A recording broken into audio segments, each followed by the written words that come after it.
আজ পবিত্র জুমার দিন। তো আমরা মুসলিম হিসাবে জুমার দিনে আমাদের জন্য কিছু করণীয় রয়েছে। তার মধ্যে আমরা যদি এই কাজগুলো করতে পারি তাহলে আমাদের এই জুমা আরো অত্যন্ত চমৎকার এবং এই দিনটিকে আমরা আরো ফলপ্রসূ করতে পারবো। আজকের দিনটি হচ্ছে ছুটির দিন হিসাবে আমরা আসলে মনে করি, কিন্তু আসলে এটাকে শুধু ছুটির দিন হিসাবে নিলেই হবে না।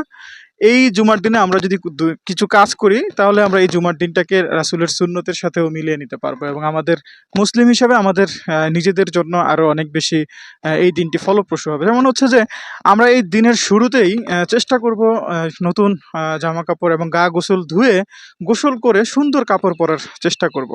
আমরা এই দিনে চেষ্টা করব জুমার নামাজে খুব দ্রুত চলে যাওয়ার জন্য আগে আগে, এবং এই ইমাম সাহেব যখন খুতবা দিবে সেই খুতবা শোনার জন্য আমরা চেষ্টা করব। পুরো খুতবাটাই মনোযোগ দিয়ে শোনার চেষ্টা করব।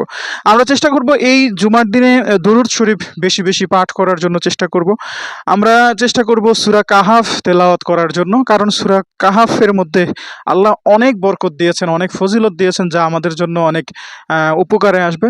এবং সর্বশেষ আমরা এই জুমার দিনের শেষে বিকালবেলা আমরা যেটা চেষ্টা করব, এই দিনের শেষে আসর থেকে নিয়ে শুরু করে মাগরিব পর্যন্ত এই সময়টা আল্লাহর কাছে দোয়া কবুল হয়।